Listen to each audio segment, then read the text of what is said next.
अगर in case you pick up the third option, C option, you please raise your three fingers. Shavash, what is the force between two charged bodies? Can you tell me? So A body is say positive, B body is say negative, right? Between the charge between the two bodies, the force between the two bodies, charged bodies, is known as electrostatic force. Electrostatic force.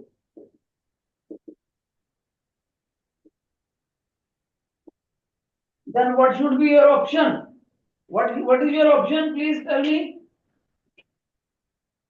बेटे अगर first option है तो first finger खड़ा करो, B option है तो second. I am asking you people, what is your option for the first question? जवाब ही नहीं दे रहे.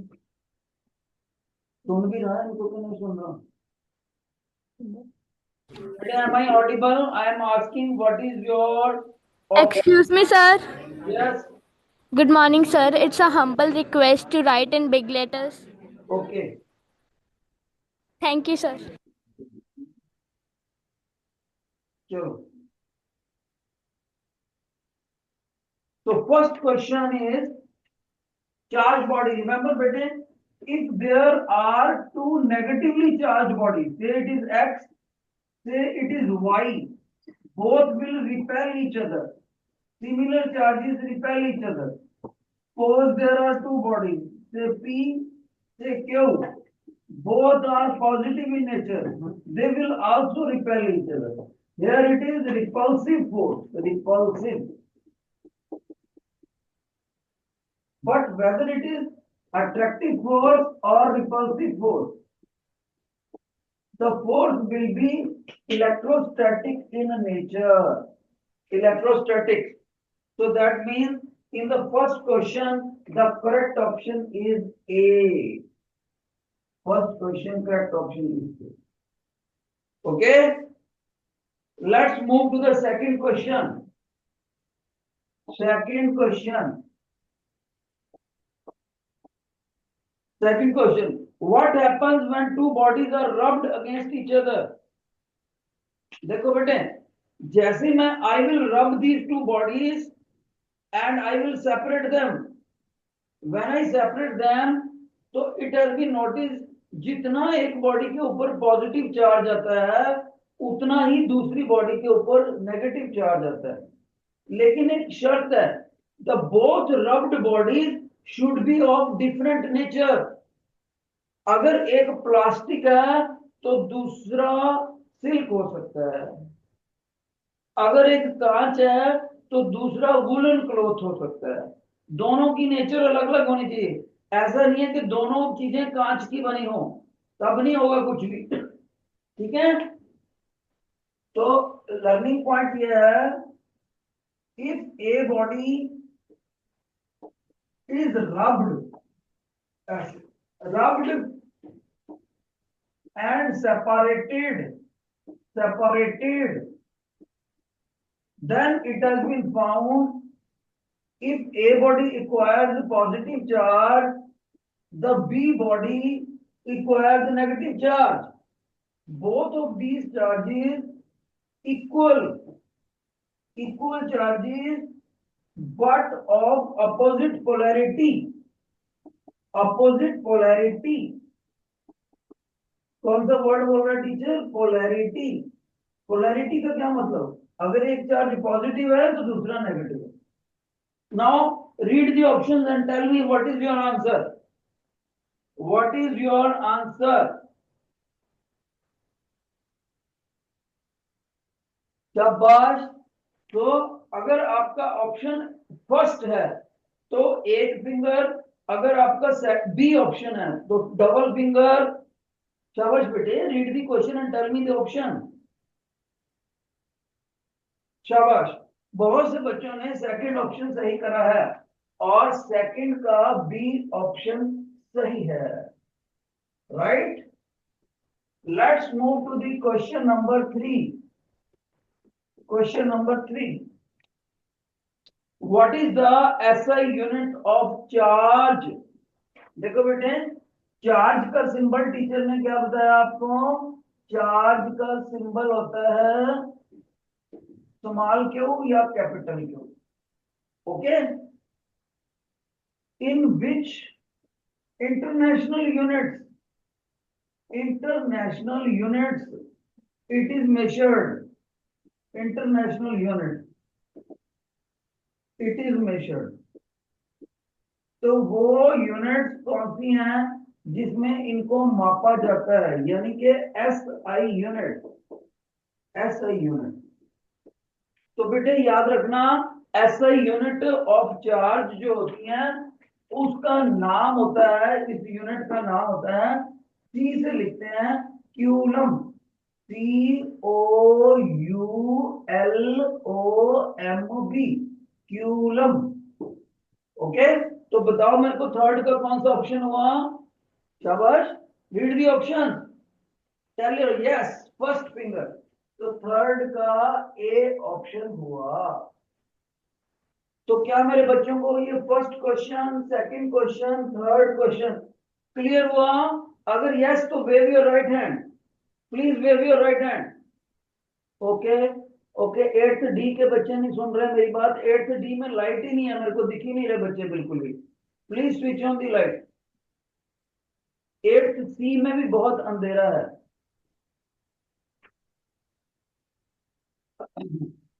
ओके, तो ये फर्स्ट 3 क्वेश्चन थे बेटे, हम इसको इरेज करके अब आगे चलते हैं। जब तक मैं इसको इरेज करता हूं, आप क्वेश्चन नंबर 4 और 5 को पढ़ो एक बार। क्वेश्चन नंबर 4 और 5, रीड इट।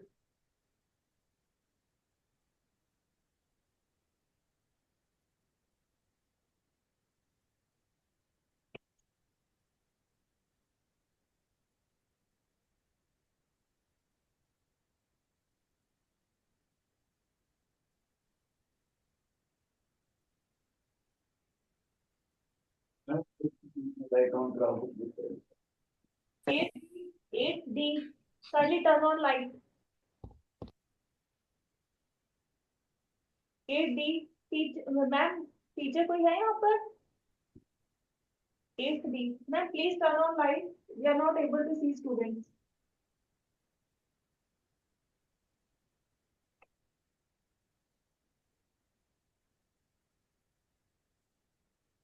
ओके बेटे, गुड। Thank you ma'am.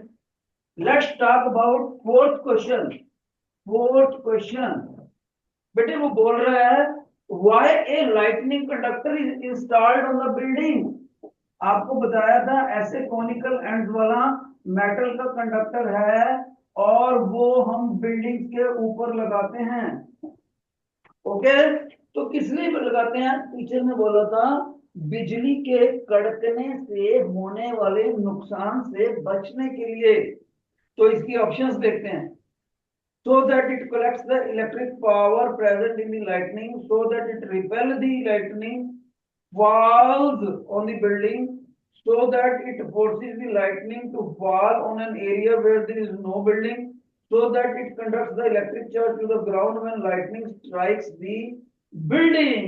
तो ग्राउंड वाला सही है। देखो ऐसे ही लाइटनिंग हुई और यहाँ पर पॉजिटिव नेगेटिव जो भी चार्ज आया इसकी वजह से, लाइटनिंग की वजह से बेटे, तो ये पॉजिटिव चार्ज ये मेटल पकड़ लेगी और इस वायर से होते हुए ग्राउंड में चला जाएगा।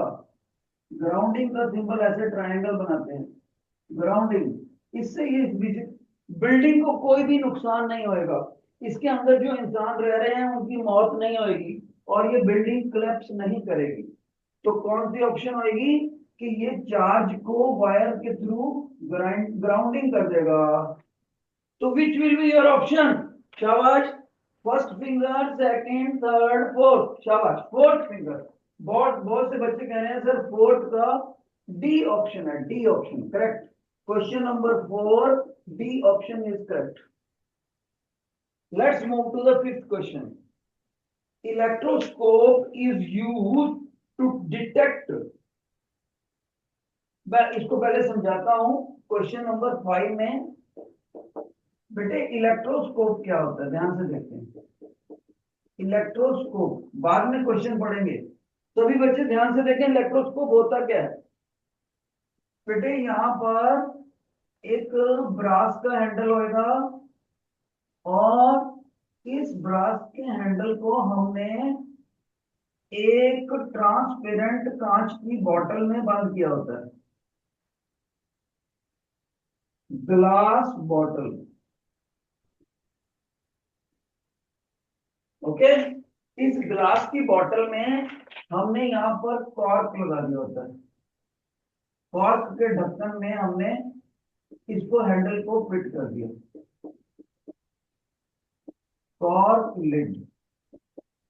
ठीक है बेटे, और ये जो बॉटल होती है इसके अंदर से सारी हवा हवा हम बाहर खींच लेते हैं, वैक्यूम करते हैं प्रेफरेबली।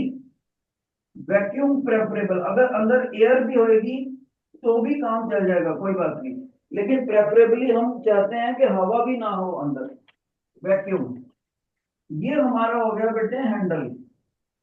ओके, अब ध्यान से सुनना क्या होता है। मैं इसके हैंडल के इनर वाले एंड पर, ये जो टी शेप का हैंडल हो गया ब्रास का, इसके यहां पर मैं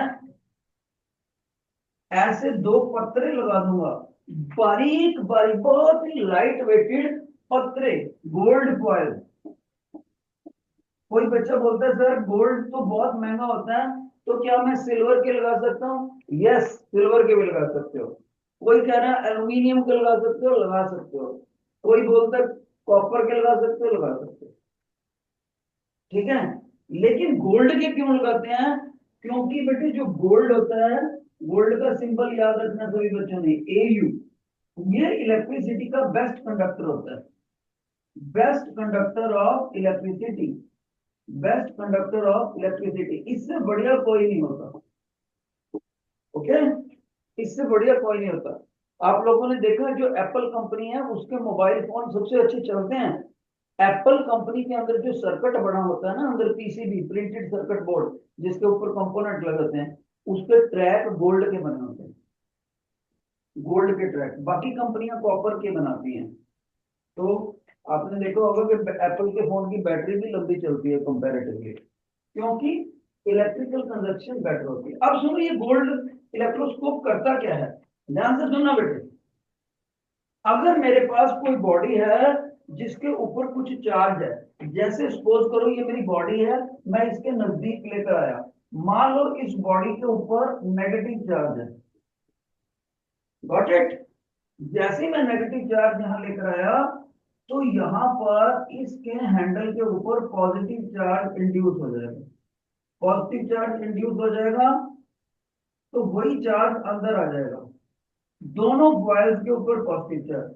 अब आपको पता है सभी बच्चों को, similar charges repel each other, similar charges repel. तो ये इधर चला जाएगा, ये इधर चला जाएगा, तो गोल्ड फॉयल के लीव्स फ्लैटन हो जाएंगे, इनकी ऐसे जिगजैग शेप है ना, बिल्कुल ऐसे कड़े हो जाएंगे, बिल्कुल कड़े, एक इधर चला जाएगा, एक इधर चला जाएगा, रिपल्शन होने के बाद। व्हाट इट, तो नेगेटिव चार्ज बॉडी नजदीक लानी है, टच नहीं करनी, नजदीक लाने के ऊपर ब्रास के ऊपर अपोजिट चार्ज इंड्यूस कर देती है। इस प्रोसेस का क्या नाम बताया था टीचर ने? Induction. Induction, influence of neighbourhood, influence of neighbourhood. ठीक है, तो इसका मतलब इलेक्ट्रोस्कोप से हमें ये प्रूव हो गया कि similar charges repel each other. Okay, एक इसका और भी फायदा है। मान लो मेरे को ये पता ही नहीं है कि मेरे हाथ में ये जो बॉडी है ये चार्ज है या नहीं चार्ज, चार्ज है या नहीं चार्ज, तो मैं क्या करूंगा, इस टी के साथ अपनी बॉडी को टच कर दूंगा। इस बार मैंने टच करा है, पिछली वाले केस में नियर बाय था, नियर बाय, टच नहीं करना, इधर टच नहीं करना इंडक्शन में। और जब टच करा, और अगर ये मेरी बॉडी चार्ज होगी, तो उसका सारा पॉजिटिव चार्ज इसके ऊपर फ्लो कर जाएगा ऐसे।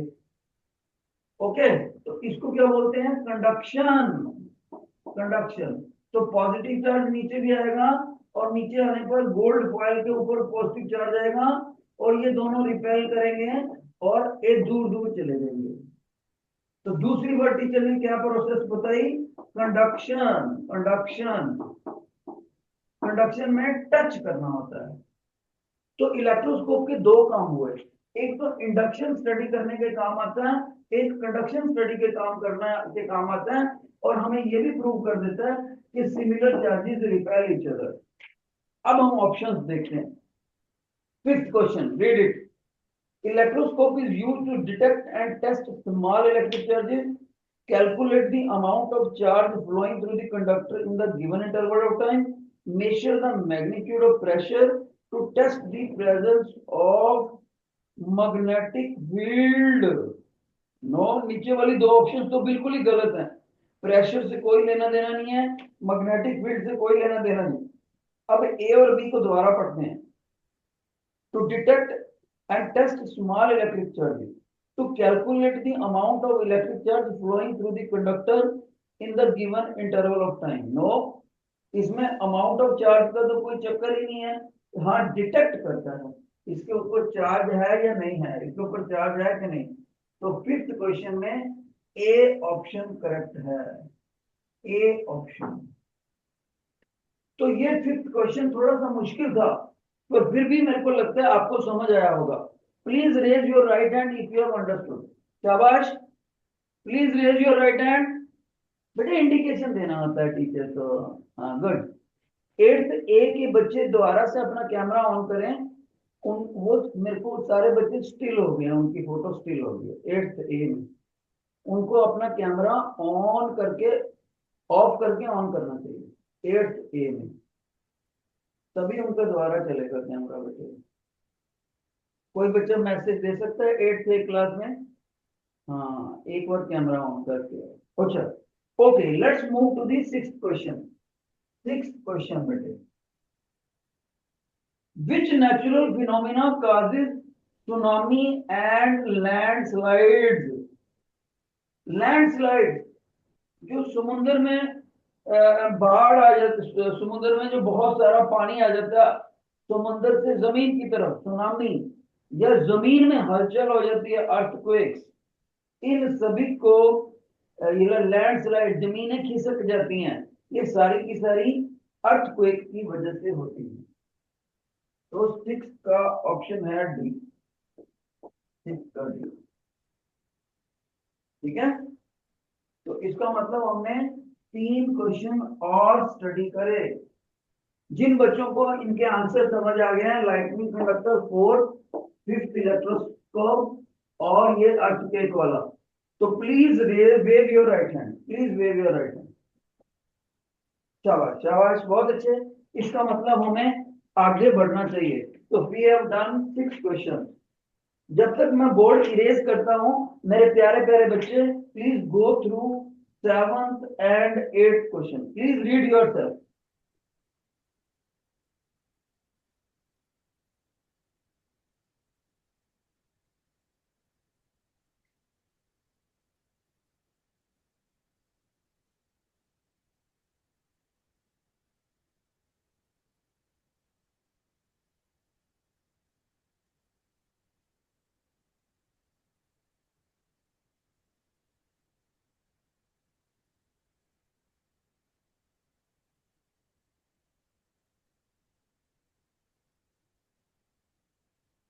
Teacher is moving to question number 7. Look here. Name the following word: an electric charge, atom or molecule. B part. When north and south pole of the two magnets get closer to each other. अच्छा, चलो पहले वाला देखते हैं। Electric charge, atom और molecule. ध्यान से सुनना बेटे, अगर कोई एटम हो और उसके ऊपर चार्ज हो, या कोई मॉलिक्यूल हो उसके ऊपर चार्ज हो, चाहे पॉजिटिव चार्ज हो चाहे नेगेटिव चार्ज, इनको हम बेटे बोलते हैं आयन, ION, आयन। याद रखना है। सेवंथ का ए क्वेश्चन, ओके। सेवंथ का बी क्वेश्चन, सेवन का बी पार्ट देखते हैं। When north and north pole of two magnets get closer to each other, north और नॉर्थ रिपेल करते हैं, जैसे पॉजिटिव पॉजिटिव चार्ज रिपेल करते हैं वैसे ही नॉर्थ नॉर्थ पोल रिपेल करते हैं। तो अगर मैं दो मैग्नेट्स का इधर साउथ और इधर नॉर्थ और दूसरे का नॉर्थ और साउथ दोनों को पास पास लाने की कोशिश करूंगा, वो एकदम से रिपल्शन मारेंगे। तो आप बोलोगे, इसको क्या बोलोगे आप? Repulsive, repulsive magnetic force, repulsive magnetic force. Okay. Third question, transferring of charge to an uncharged body through the charged body by physical contact। जब एक चार्ज बॉडी को, question number 7 B C part, जब एक charge body को uncharged body के साथ touch किया जाता है, तो ये टच कर दिया देखो यहां पर, तो ये पॉजिटिव चार्ज उधर भी फ्लो कर जाएगा, ऐसे फ्लो कर जाएगा। इस प्रोसेस को हम बोलते हैं कंडक्शन। कंडक्शन भूलना नहीं है आपको, कंडक्शन का हिंदी मीनिंग होता है प्रवाह। प्रवाह, जैसे आप इसको याद रखने का मेमोरी टूल क्या दिया था टीचर ने? टीचर ने बताया था कि अगर किसी बस का कंडक्टर विसल करता है तभी बस चलती है। 8th डी के बच्चे प्लीज अपनी लाइट ऑन करें कमरे की। 8th डी का कुछ भी बच्चा दिख नहीं रहा, जल्दी करो, टाइम वेस्ट हो रहा है। 8th D please switch on your light.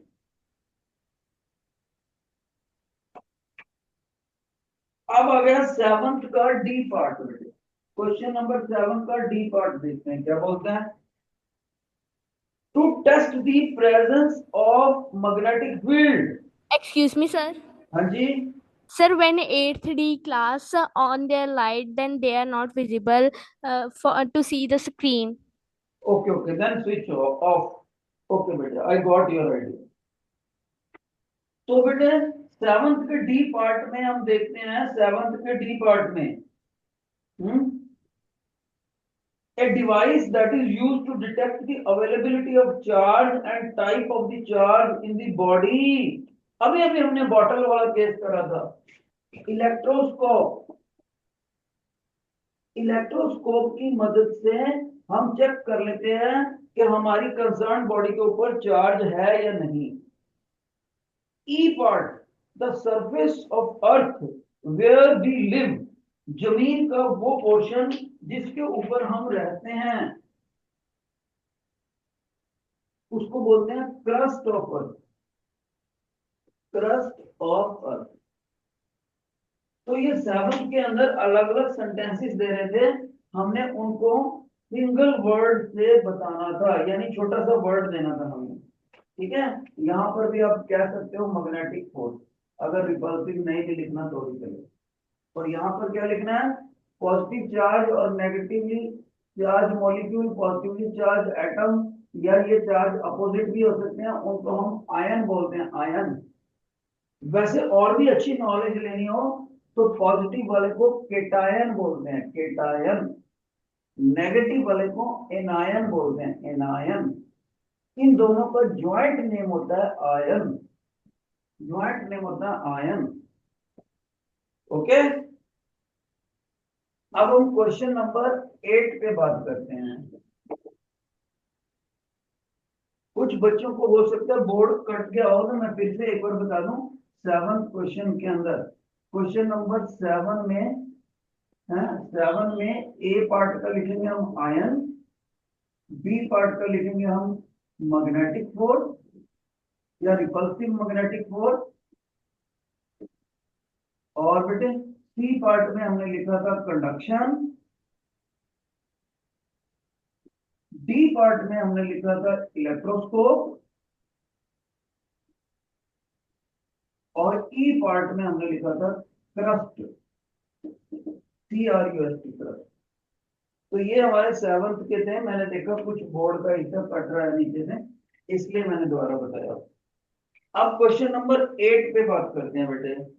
Question number 8, an earthquake is caused by, जो भूचाल आता है, जो भूकंप होता है, उसका कारण क्या है? सारी ऑप्शंस पढ़ते हैं। Shaking of earth surface, plates slipping along the fault line, strain building in the tectonic plates, all of the above. शाबाश। इनमें से कौन सा अर्थक्वेक का कारण बन सकता है? क्या प्लेट्स स्लिप कर जाती हैं, टेक्टोनिक प्लेट्स, या जमीन की ऊपर वाली सरफेस ही हिल जाए? ये सारे के सारे कारण हो सकते हैं, फिर भी मेन कारण होता है टेक्टोनिक प्लेट्स का हिलना, लेकिन बाकी भी कारण हो सकते हैं। तो 8 का हो गया डी।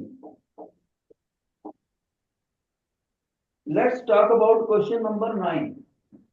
क्वेश्चन नंबर 9 क्या बोलता है? Two electroscopes are positively charge. दो इलेक्ट्रोस्कोप है, दो two electroscopes positively charge X and other is negatively charge. देखो नीचे फिगर दिखा रखा है बेटे, क्वेश्चन 9 का फिगर देखो सारे बच्चे असाइनमेंट पे। ओके, तो which of the following will happen? Okay, ध्यान से सुनना, मैं आपको डायग्राम बताता हूं। एक इलेक्ट्रोस्कोप इधर है, उसके ऊपर उसने बोला है पॉजिटिव चार्ज,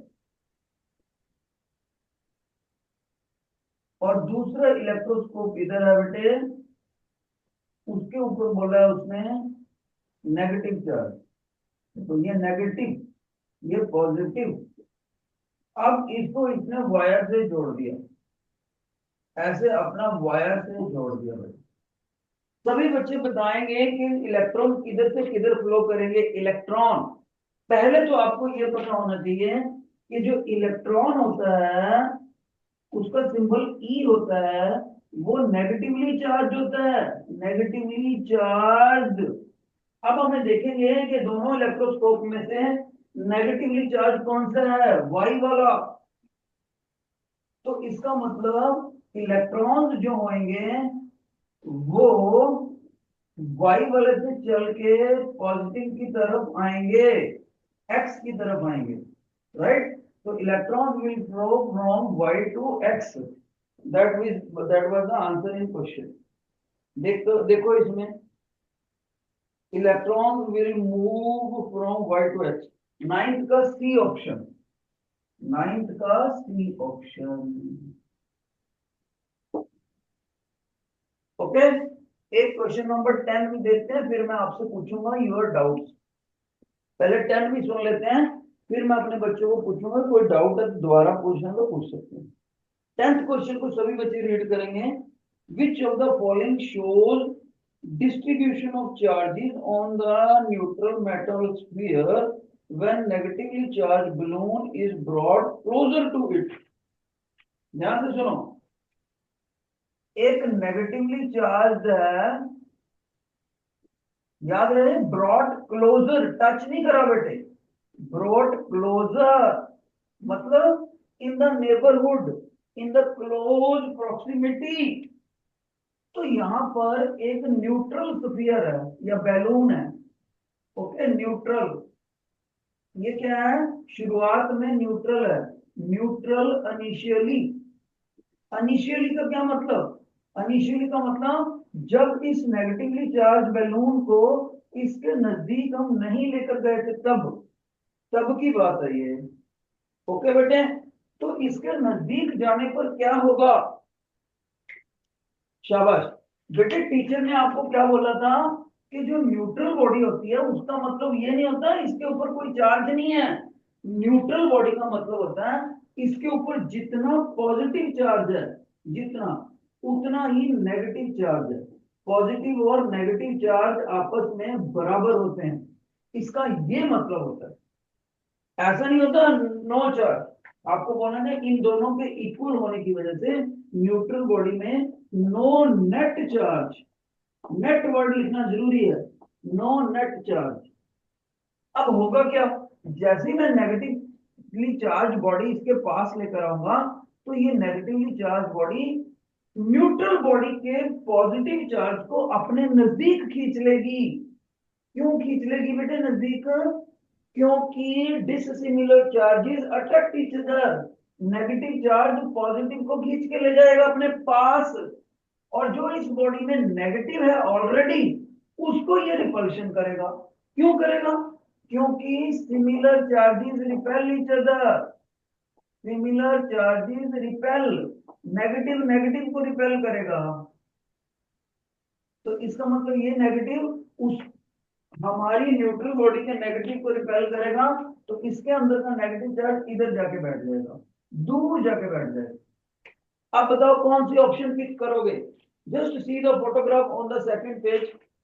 शाबाश, कौन सी ऑप्शन पिक करोगे, बताओ जल्दी बताओ।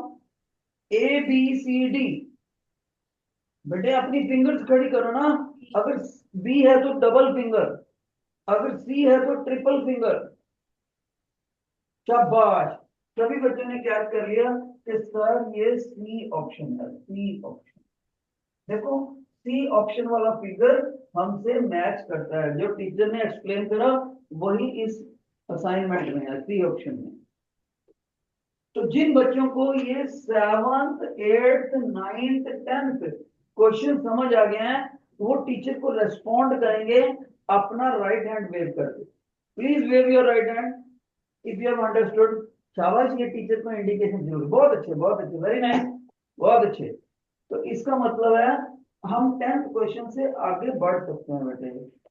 जब तक मैं बोर्ड इरेज करूंगा मेरे प्यारे प्यारे बच्चे टाइम वेस्ट नहीं करेंगे, वो आगे के 2-3 क्वेश्चंस का मीनिंग पढ़ के रखेंगे। शाबाश। Excuse me sir, yes, sir 10th में बी ऑप्शन नहीं आएगी? 10th में बी। यस, उन्होंने क्वेश्चन में लिखा है कि metal spirit as insulating stand पे। हाँ तो क्या हो गया, फिर क्या हो गया, which sir of following charges on the neutral sphere when a negatively charge body closer to it. तो नेगेटिवली चार्ज बॉडी जब मैं लेकर आया तो वो न्यूट्रल बॉडी के पॉजिटिव चार्ज को अपनी तरफ खींच लेगी, और इस प्रोसेस का नाम क्या होता है बेटे, आपको पता होना चाहिए, induction.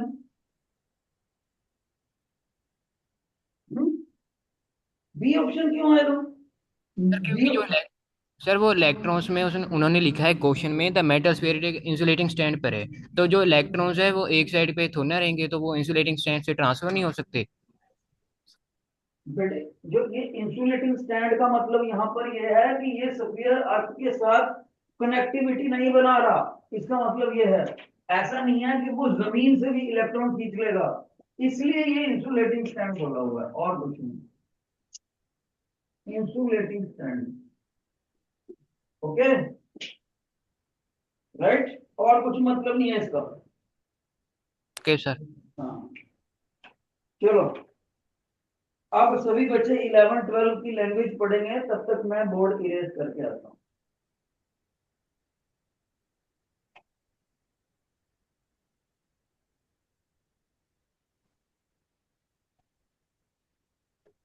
Excuse me, sir. Yes, Sir, time is over. अभी अभी कहाँ हो गया, देखो थोड़ा बचा होगा टाइम बेटे, 5-10 मिनट बचे हैं या नहीं। चलो पहले पढ़ो इस क्वेश्चन को, तो ऐसे हो जाएगा। व्हाट इज द, मैं 2 मिनट में छोड़ता हूँ बस। What is the difference between static and current electricity. बेटे हमने पढ़ा था, बस थोड़ा सा कर लेते हैं फिर छोड़ देता हूँ, पूरा नहीं करेंगे। चलो हमने पढ़ा था स्टैटिक का मतलब होता है, जब भी साइंस में आ जाए ना स्टैटिक वर्ड, स्टैटिक इसका मतलब होता है एट रेस्ट, ओके। तो स्टैटिक इलेक्ट्रिसिटी का मतलब है, इलेक्ट्रिसिटी का मतलब, स्टैटिक इलेक्ट्रिसिटी का मतलब है charge is at rest. Excuse me, sir. हाँ जी, Sir, please stop the class because our first lecture has already started from last 5 minutes. Okay, तो नेक्स्ट टाइम हम करेंगे 11th क्वेश्चन ऑनवर्ड करते हैं, ठीक है, आपने भी पढ़ते हैं। तो please go, let's stop the class here.